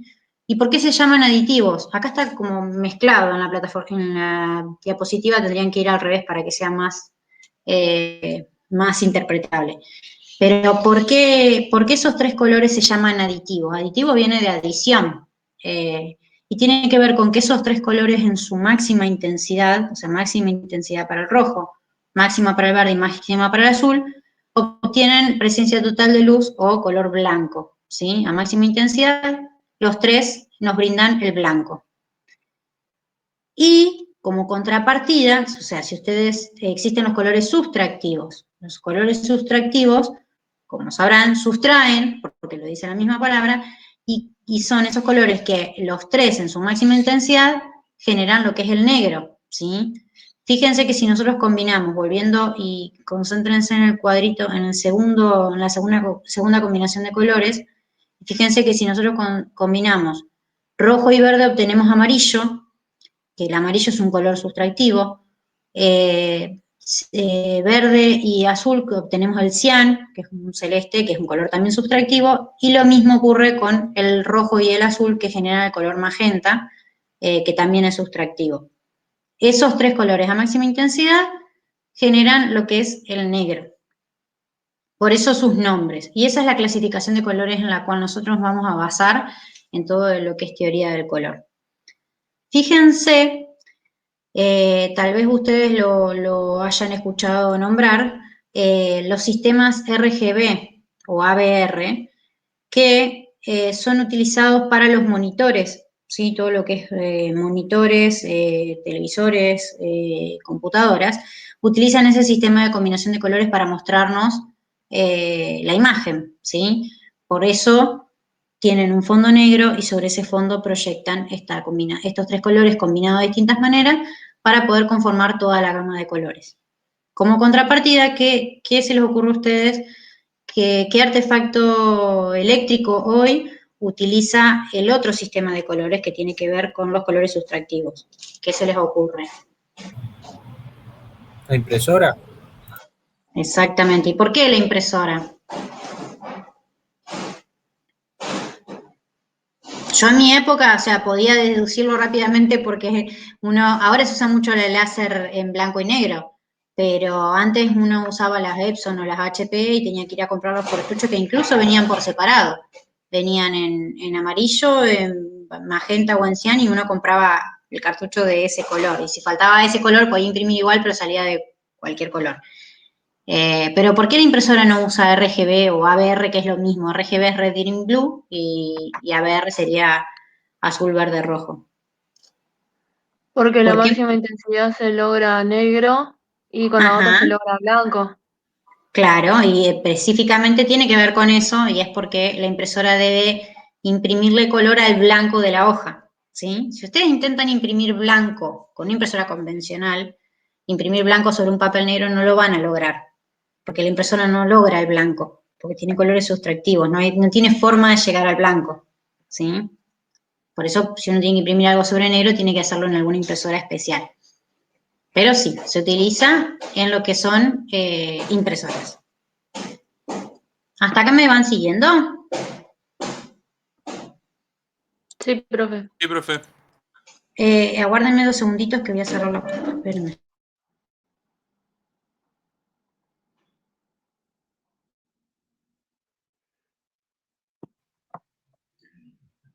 En definitiva, los colores aditivos y sustractivos, que son los que nos interesan, tienen su actuación, y su actuación es actuar sobre fondos. ¿Por qué los aditivos en los monitores? Porque el fondo es negro. O sea, cuando hay un fondo negro hay que añadir color. Negro significa no hay luz, no hay color. Entonces tienen que añadir color, de allí que sean aditivos. En cambio, en las impresiones normalmente se hace sobre un papel cuyo fondo, normalmente, no siempre, es blanco. Y al ser blanco necesita quitarle color a ese sustento que es la impresión. Y por ende los colores que se tienen que utilizar son los sustractivos, los ya mencionado, amarillo, magenta, cian, y los cartuchos de tinta que vienen para impresora a color son casualmente de ese color, no por casualidad, sino por lo que acabo de explicar, ¿no? Bien, les pido disculpas, de justo mi vecino se despertó. Bien, toda esta cuestión de la teoría del color y de la percepción visual nos da un adelanto de lo que sigue en el tema 1, que tiene que ver con esta clasificación de imágenes cartográficas, que es lo que les había adelantado un poco Ángel, y que es en definitiva lo que vamos a utilizar nosotros para trabajar, ¿sí?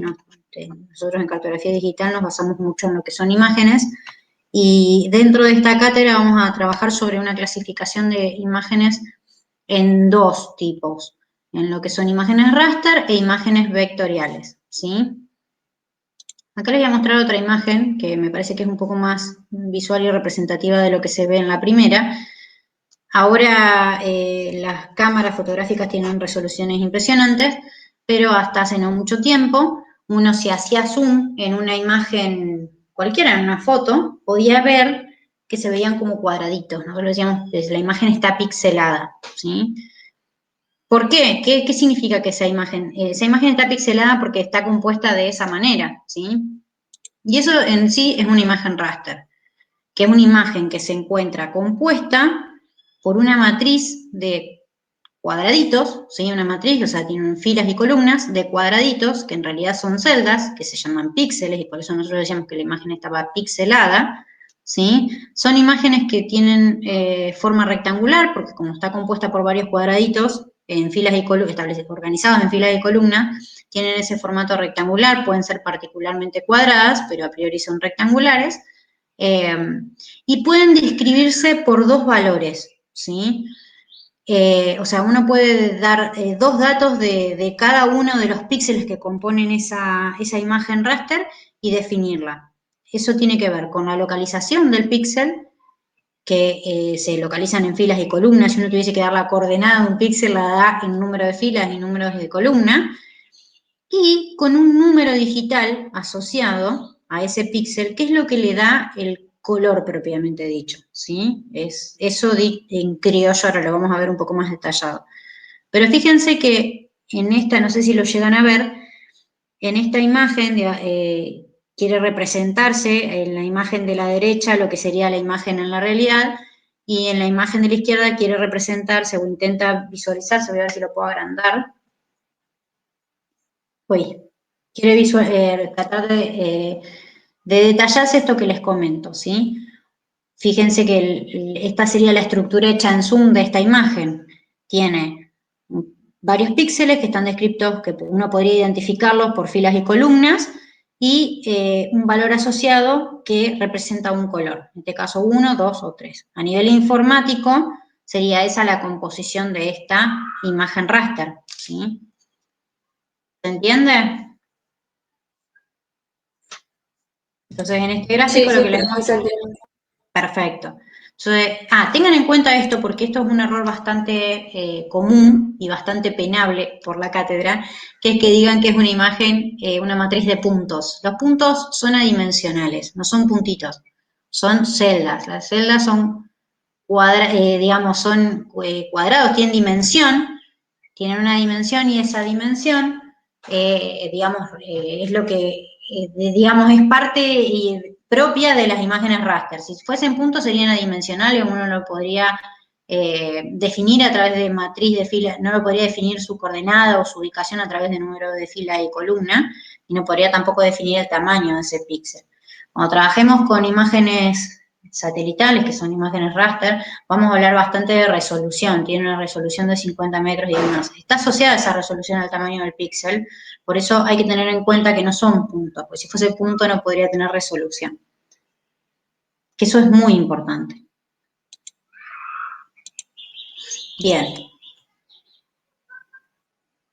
Fíjense que esta composición que yo les mostraba tiene que ver con cómo la computadora, por decirlo de una manera, procesa esta información o conforma esta imagen raster, ¿sí? Acá hay un poquito de historia respecto de cómo trabaja la computadora para procesar esa imagen, que Ángel la sabe súper bien y yo siempre se la hago contar a él.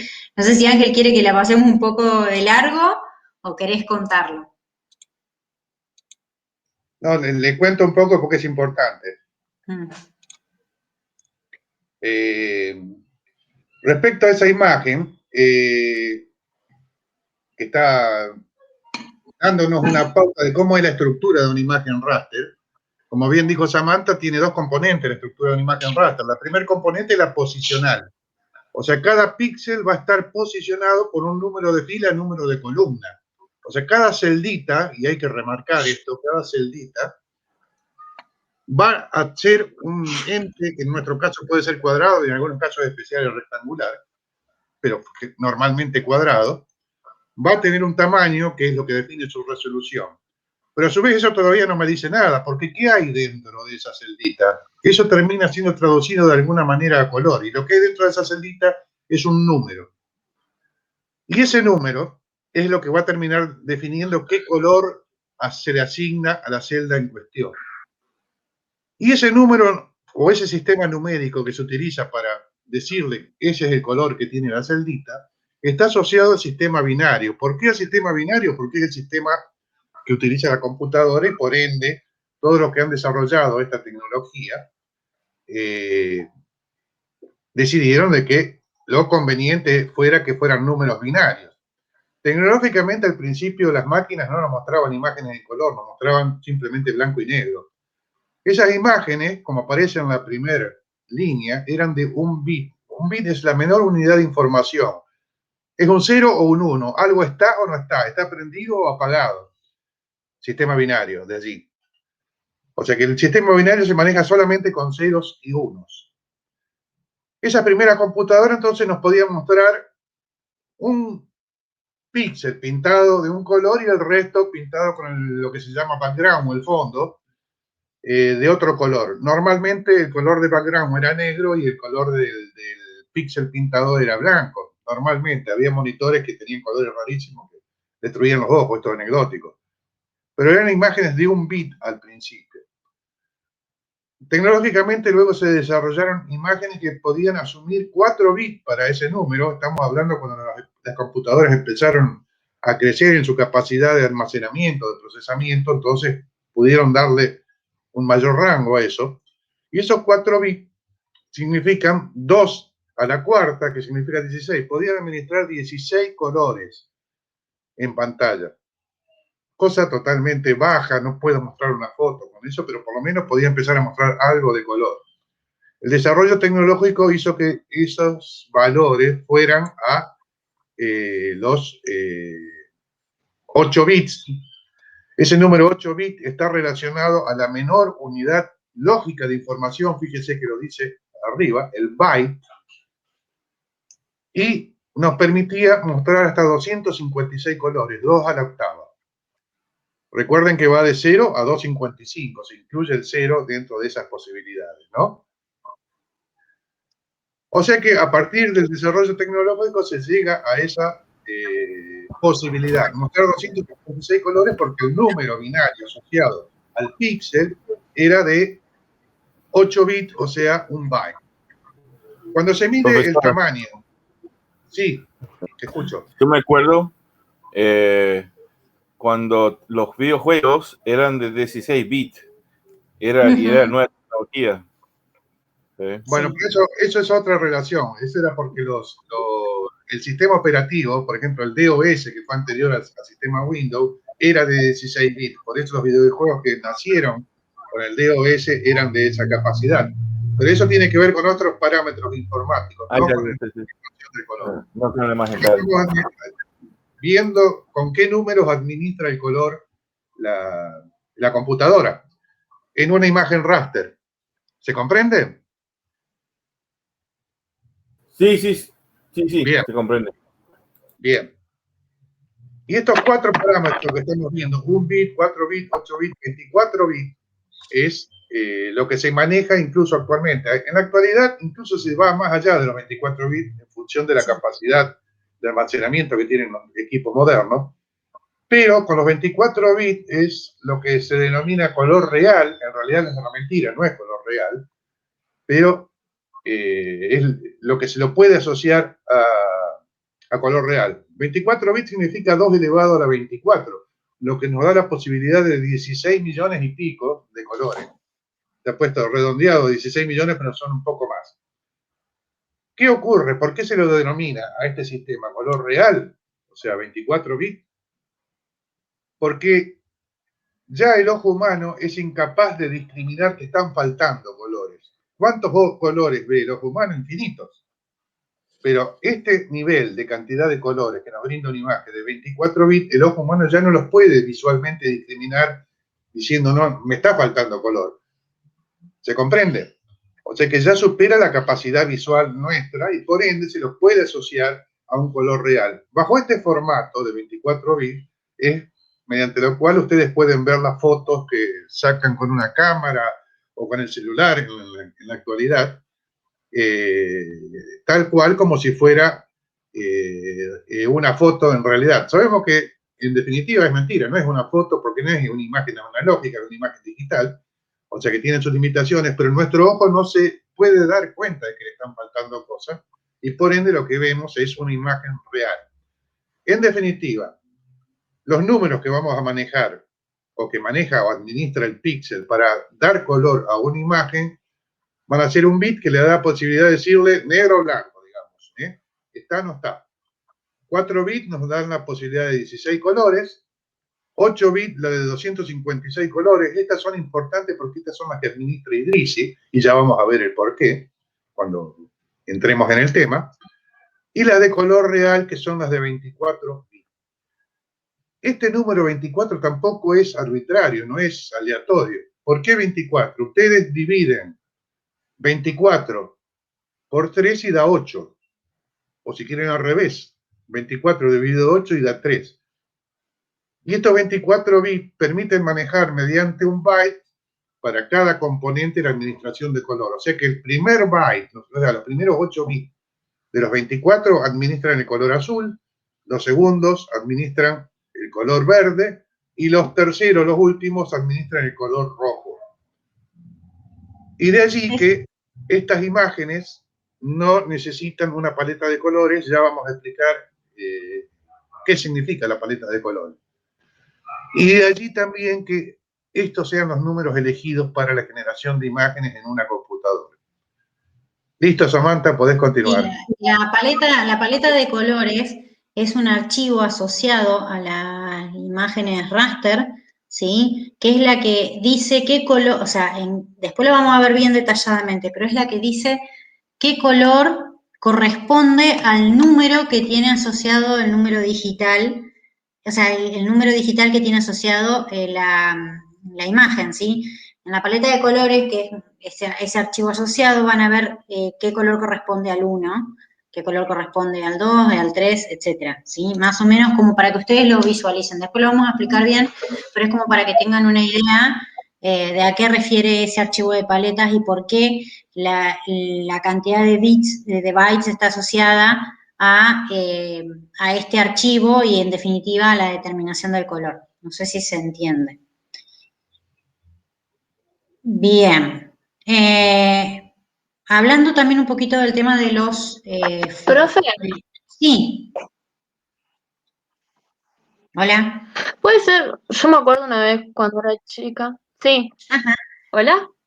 Sí, te escucho perfecto. Yo me acuerdo una vez cuando era chica, me acerqué al tele y se veía un píxel como dividido en 3 colores, en azul, rojo y verde, ¿es eso a lo que se están refiriendo? Exactamente, sí, exactamente. Uno cuando se acercaba, ahora ya no se llega a visualizar en los televisores. Yo no lo hice de chico porque no había televisores en color cuando yo era chico, soy viejo. Pero lo primero que hice cuando apareció el televisor en color en mi casa fue hacer lo que vos hiciste, acercarme y veía rectangulitos azul, verde, rojo, que viéndolos de lejos daban la sensación de una imagen. Casualmente esa era la manera de administrar el color que tenían antiguamente los televisores. Ahora tecnológicamente eso ha cambiado, pero... De todos modos, mientras charlamos yo estoy mirando el televisor que está apagado y puedo percibir que se llegan a ver haces de luces rojas, verdes y azules.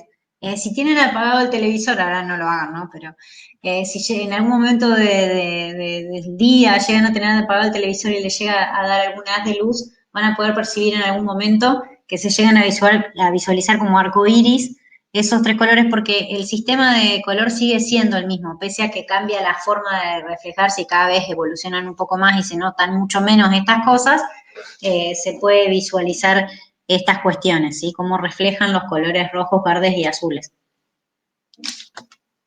Aunque, bueno, en esa época eran, no sé qué lo llamaban, tubos de rayos catódicos, era lo que generaba esa visualización, pero la combinación de esos tres colores eran lo que, en mayor o menor medida o intensidad de cada uno de ellos, era lo que determinaba el color de cada uno de esos píxeles que conformaban la imagen que estábamos viendo. Sí, los viejos monitores eran de tubo de rayos catódicos y eran incluso nocivos para la salud porque manejaban radiación, cosa que no lo hacen los monitores actuales, que son LED, en la actualidad fueron plasma en su momento, LCD, pero bueno, no tienen la radiación que tenían esos monitores. Y una cuestión que quisiera acotar, que me parece importante, ¿cómo se conforman? O sea, ¿cómo se crían los colores? Porque, como bien dijo Samantha, en realidad nosotros los objetos los vemos de un determinado color porque parte de ese espectro electromagnético que abarca lo que es la luz visible de 400 a 700 nanómetros, los objetos los absorben, como bien dijo Samantha, y parte lo refractan o lo reflejan, y eso es lo que nosotros vemos, la reflexión del electromagnetismo sobre ellos, y eso nos da la percepción de color. Lo único que quiero mencionar para que vean cómo se conforman los colores es el hecho de que, y siempre lo doy como ejemplo esto, ¿por qué al sol lo vemos amarillo si la luz del sol es blanca? Ustedes me pueden llegar a decir, no, el sol siempre fue amarillo. Sí, tienen razón, pero hay un problemita de por medio a la percepción nuestra de la luz del sol, y el hecho que la Tierra está rodeada por la atmósfera, y si ustedes levantan la vista en un día donde no haya nubes, el cielo es de color celeste, y podemos asociar el celeste a lo que es el azul. Ese color que toma la atmósfera, la toma porque los rayos solares se dispersan o se refractan sobre la atmósfera en gran medida, y la atmósfera lo que hace es absorber el azul. O sea que lo que nos pasa pleno de luz del sol a nuestros ojos en un día soleado son las tres componentes, rojo, verde, azul, donde la azul está degradada y por ende la que pasan plenas son la roja y la verde. Y la roja y la verde a máxima intensidad dan amarillo. De allí que al sol lo veamos amarillo. Pero la luz del sol es blanca. Todo objeto que sea lumínico, o sea que lance información lumínica, lo lanza en su máxima intensidad en color blanco. Y los colores se van conformando en función para los objetos de la absorción o refracción de esos ondas electromagnéticas por parte de la conformación del material que tengan los mismos. ¿Listo, Samantha? Bien. Les comentaba que los formatos que podemos encontrar estas imágenes raster son los formatos BMP o bitmap, JPG, GIF, TIFF. Pueden encontrar todos esos archivos que tenían esas extensiones finales, son de imágenes, ¿sí?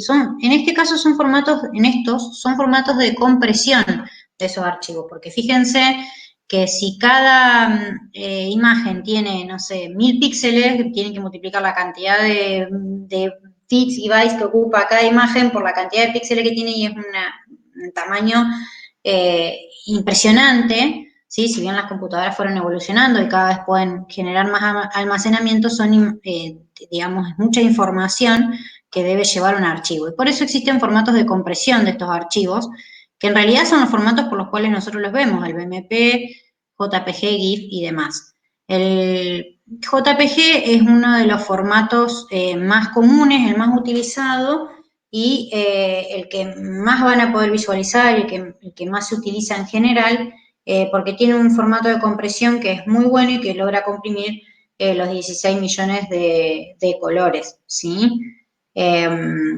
Después existían otros formatos, además de TIFF, no me acuerdo qué otro, Ángel, me puedo estar olvidando, que fueron yendo, digamos, desapareciendo porque el formato de compresión JPG, que al momento de la apertura de la imagen se ve, digamos, con su totalidad de colores y se ve perfectamente y descomprime muy rápido, es un formato que viene ganando la batalla a todos los otros tipos de formatos de compresión, ¿sí? Así van a ver que si ustedes pueden descargar una imagen de GIF o BMP, puede ser mucho más amplia en cantidad de megabytes de la imagen que en JPG.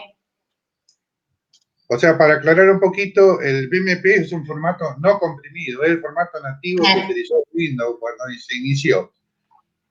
Hubo varios formatos factibles de ser comprimidos, pero el mejor, el que consiguió el mejor algoritmo de compresión sin degradar la imagen fue el JPG y todavía lo sigue siendo. Es secreto de Estado cómo elige ese algoritmo de los JPG para la administración de una imagen, pero son terriblemente efectivos a la hora de achicarlo en tamaño de almacenamiento a una imagen. Su problema es que trabajan en color real, o sea, cuando hablábamos hoy, trabajan con 24 bits exclusivamente, no trabajan con otro formato. O sea que si quiero tener una imagen de 256 colores, esta no va a poder ser JPG. Y de allí que se sigan conservando, sobre todo en Internet, cuando no hace falta esa cantidad de colores y con 256 no arreglamos los formatos GIF.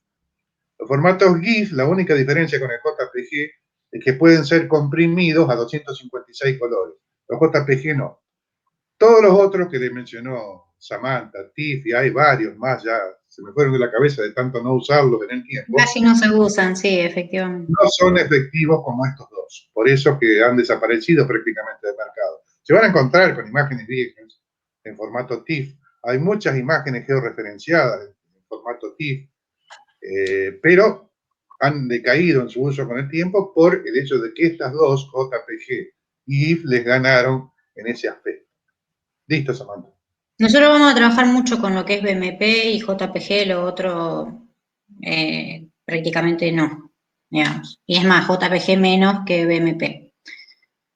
Van a tener que prestar especial atención en las partes prácticas a esta cuestión de la extensión de los archivos, ¿sí? Es algo que se va a convertir en importante, ya lo van a ver cuando trabajemos con Idrisi, que se van a ir generando varios archivos y van a tener que ir manejando las extensiones, porque en base a la extensión van a saber y reconocer qué archivo corresponde para cada caso.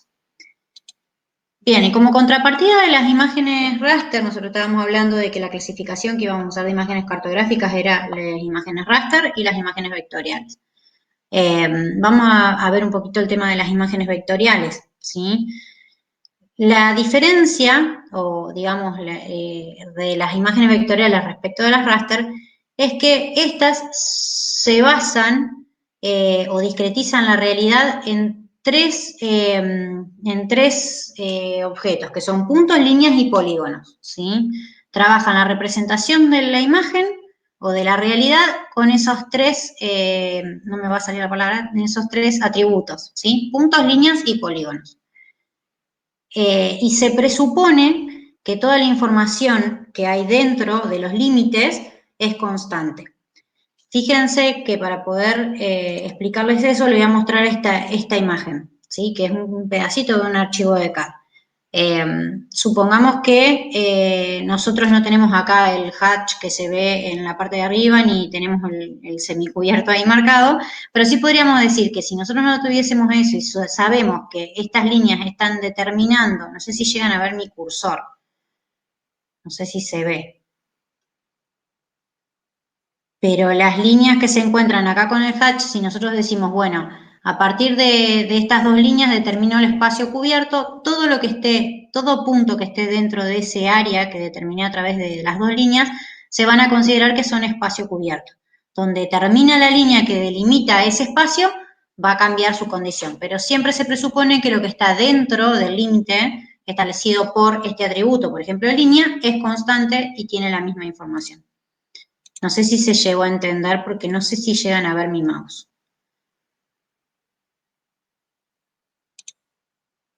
A ver, estoy buscando. Yo vi tu mouse y lo entendí. Bien, bárbaro. Genial.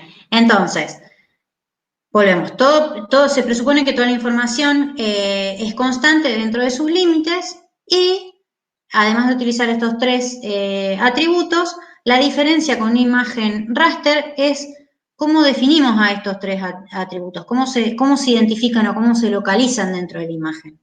Ya dijimos que en una imagen raster estaba compuesto por matrices de celdas que tienen una posición que se identifica por filas y columnas. En este caso, en las imágenes vectoriales es sumamente diferente porque los atributos se definen por sus coordenadas en X, Y y Z. ¿Sí? Por ejemplo, si yo quiero hablar de la ubicación de una línea, voy a dar una coordenada de inicio y una coordenada de fin. Si quiero hablar de un punto, voy a dar su coordenada de X y Z, etcétera. ¿Sí?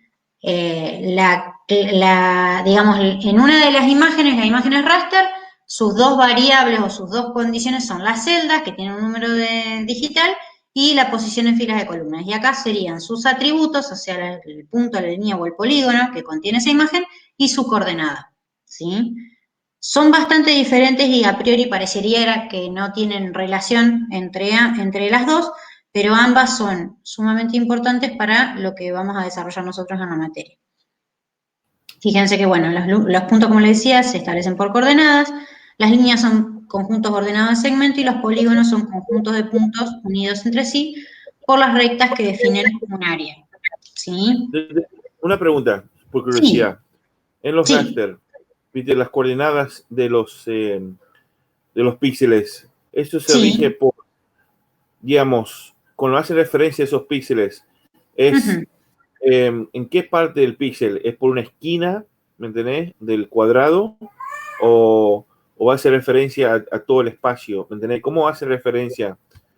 Por su posición específicamente. Si uno quisiera saber, por ejemplo, yo pienso, pensando en cómo la computadora cuando abre una imagen raster identifica qué número digital le corresponde a cada píxel, digamos, o sea, para tratar de hacerlo en gráfico, no es tan así, pero dice, bueno, el píxel que se encuentra en la fila 1, columna 1, le corresponde el número digital 2. Al píxel que se encuentra en la fila 3, columna 2, le corresponde número digital 5.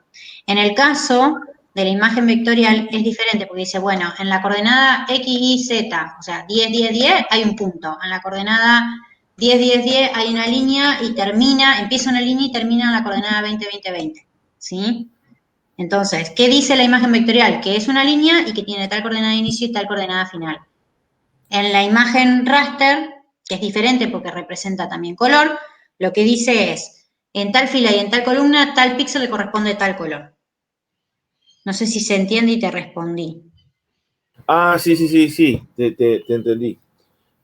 Son dos imágenes diferentes que, en definitiva, y ahora lo vamos a ver un poquito, sirven para cosas diferentes, pero se complementan. O sea, no es que sirven para cosas diferentes, pero en realidad tienen potencial en una más, las imágenes raster en una cosa y otro potencial las vectoriales, ¿sí? Es me olvidé. En un raster lo guardan como un array. ¿Okay? Array. No llego a escuchar bien. Ahí lo escribí. A ver, aguardame que lo busco. Ay, toqué cualquier cosa. Disculpame, voy a intervenir. Array es matriz en inglés. Y casualmente el formato de una imagen raster es el de una matriz. Tantas filas como columnas. Bien, escuché la mitad de las cosas, no sé si soy yo. Me refería a que array en inglés es matriz. Y casualmente el formato de una imagen raster es un formato matricial. tantas filas bien. con tantas columnas. Nada más Bien. que lo que administra son celdas. Esas celdas son las que se llaman píxeles, ¿no? Y para poder darle color a esas celdas, o sea que hay dos parámetros. Uno posicional que le dice tal fila, tal columna, para decirle el píxel está en tal lugar de la imagen. Y le falta un dato más para decirle qué color es. Para darle color tiene asociado ese número digital que es el que hablábamos anteriormente, es un número binario, 1, 4, 8 y 24 bits binarios, son los que administran el color, o sea, de qué color va a ser pintado ese cuadradito en definitiva. ¿Se comprende, Joshua?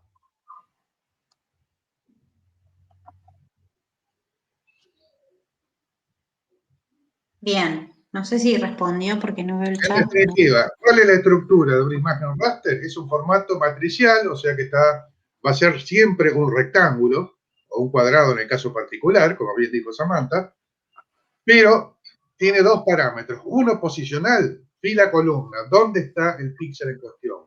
Hay que ser perfectamente consciente de que se trata de una celda, no es un punto, o sea que tiene una dependencia del tamaño de esa celda. Y tercero, que el otro parámetro es un parámetro que le va a terminar asignando el color. Y en definitiva ese parámetro es un número binario.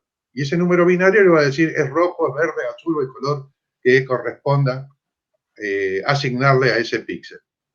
O una combinatoria de rojo, verde, azul. O sea, sabemos que puede administrar distintos colores, ¿no? Fíjense que tal vez esta imagen les ayude a clarificar un poco cómo representa el mundo real una imagen raster y una imagen vectorial.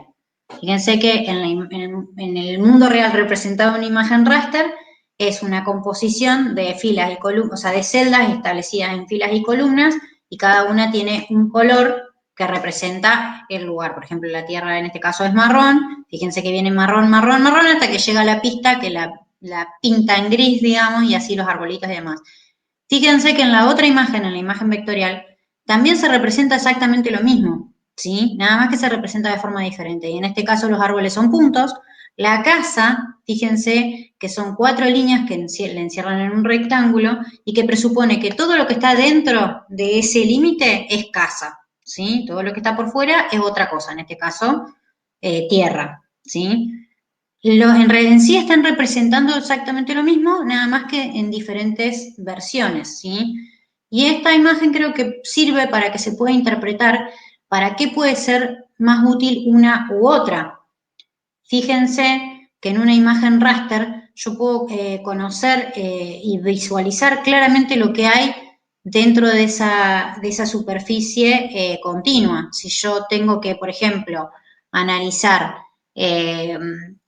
algo que tenga que ver con cartografía temática o por ejemplo, tengo que analizar una cosecha, digamos, una siembra, una cosecha de algo, diferenciar el trigo de la soja, me puede resultar mucho más útil una imagen raster donde yo por los colores, ¿sí? O por la reflectancia que tienen sobre la imagen, por esos colores puedo identificar lo que es la soja del trigo, puede resultarme mucho más útil esa imagen, o si tengo que ver una falla geológica, me puede resultar mucho más útil una imagen raster que una imagen vectorial. Ahora, por el contrario, si yo estoy trabajando con una base parcelaria catastral, por ejemplo, y quiero ver límites de parcelas, me va a resultar mucho más amigable en la imagen vectorial porque no necesito, o sea, presumo que todo lo que está dentro del límite de la parcela es constante, o sea, mismo propietario, misma información. Y después, donde termina este límite y empieza el otro, ya cambia el concepto. Pero yo lo que estoy visualizando tiene que ver con una cuestión más de límites, ¿sí? Entonces, ambas imágenes son útiles para diferentes cosas e incluso pueden complementarse. No sé si se les ocurre para qué otra cosa podría ser más útil una imagen raster que una vectorial o viceversa, si quieren brindar algún ejemplo.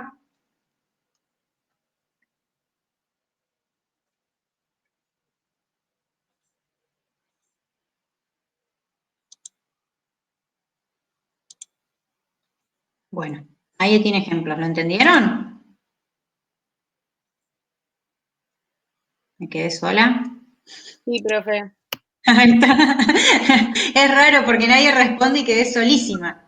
Sí. Ahí está. Bien. No está Dije, sola. se me desconectó la computadora. Bien. Entonces, podrán ver que en cuanto a lo que son las imágenes vectoriales, tienen como ventajas que son más compactas que las imágenes raster, por esto que charlábamos, solamente tiene que guardar como información la imagen raster qué entidad y qué coordenada, en cambio, en la imagen vectorial, en cambio en la imagen raster tiene que decir, para la celda de fila 1, columna 1, tal número digital, para la celda de columna 2, fila 2, tal número digital, acá es punto en coordenada tanto, línea en coordenada, inicia en coordenada tanto y finaliza en coordenada tanto. Entonces, la información de la imagen es mucho menor, por lo cual la hace más compacta. Bien, y después tiene otras, digamos, ventajas, bueno, relaciones topológicas y conectividad fáciles, por esto que les comento. Pasaje de mapas tradicionales a digitales sencillos, impresiones de calidad cartográfica. Tengan en cuenta que las imágenes vectoriales no se pixelan porque no hay píxel, ¿sí? Son líneas, puntos, polígonos, y si no está rasterizada la imagen, no se va a pixelar porque, por más que le haga zoom, porque son, digamos, atributos que no están dimensionados por filas y columnas. Y, bueno, después la posición geográfica de 8 a 16 decimales, lo que sí le está dando es precisión, que es algo que no hemos mencionado, pero que es una súper ventaja de las imágenes vectoriales.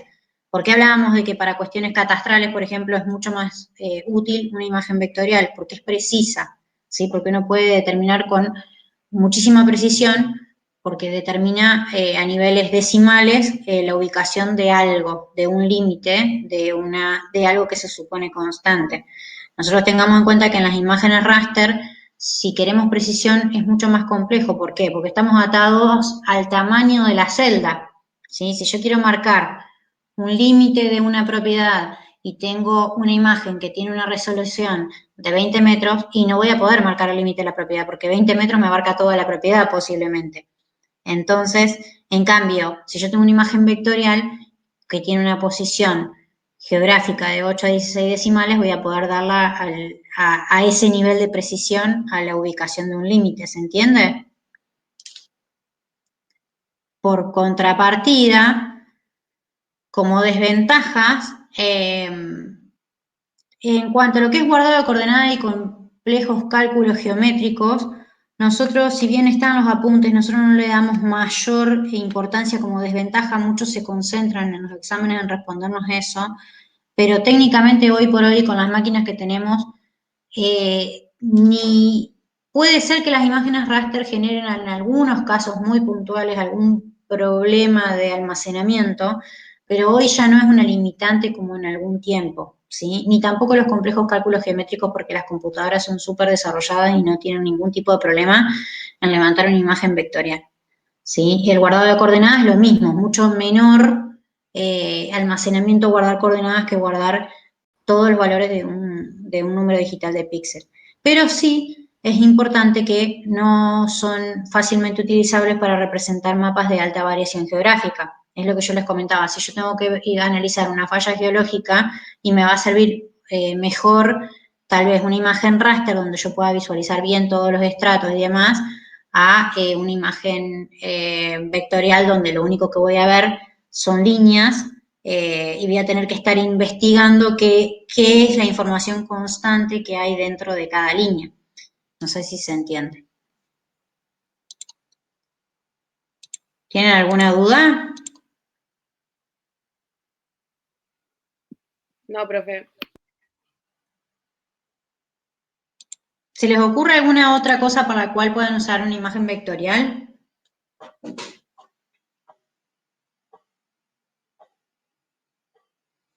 Bueno, les doy otro ejemplo. Mapas de infraestructura, por ejemplo. También para eso se utiliza mucho, todo lo que sea obra, se utiliza mucho lo que es una imagen vectorial por sobre una raster. Todo lo que requiera precisión en el trabajo siempre va a ser mejor una imagen, digamos, una imagen vectorial. Todo lo que requiera análisis de contenido temático, por ejemplo, una carta de siembra o lo que sea, Todo eso es mejor siempre una imagen raster porque uno puede visualizar en sí qué es lo que hay dentro del entorno, digamos. Bien, si no tienen dudas, esto era la unidad 1. Obviamente en el apunte está mucho más largo, traté de hacerlo lo más corto que pude, igual no pude porque son las 5:30. Pero bueno, cualquier cosa tienen el apunte, lo pueden seguir, lo deben leer y van a quedar en la plataforma. Ya existe un foro para la unidad 1 para que consulten aquello que no lo hayan entendido ahora o no lo entiendan cuando lean el apunte. Ángel, ¿querés agregar algo? Respecto a la unidad 1, no. Lo que sí quisiera, si es que no hay consulta, tienen un momentito para hacerlas al respecto de lo que hemos hablado hasta ahora. Hacer un corte, porque nos vamos a quedar sin tiempo de grabación, Samantha, por eso. Sí, ya está. Me parece que no vamos a llegar a grabar 3 clases con... Bueno, o sea que vamos a hacer un corte de la clase y vamos a arrancar de nuevo a las 18, donde yo voy a dar una introducción al manejo del programa Idrisi, a los fines de poder seguir grabándolo si alguien lo necesita disponer de esa manera. O sea que lo que les propongo entonces ya es que cortemos esta conexión a Jitsi y la retomemos a las 18 horas. ¿Estamos de acuerdo? Perfecto. Profe, ¿cuánto dura la clase? Lo que dure. Decía, va a comenzar siempre a las 3:30.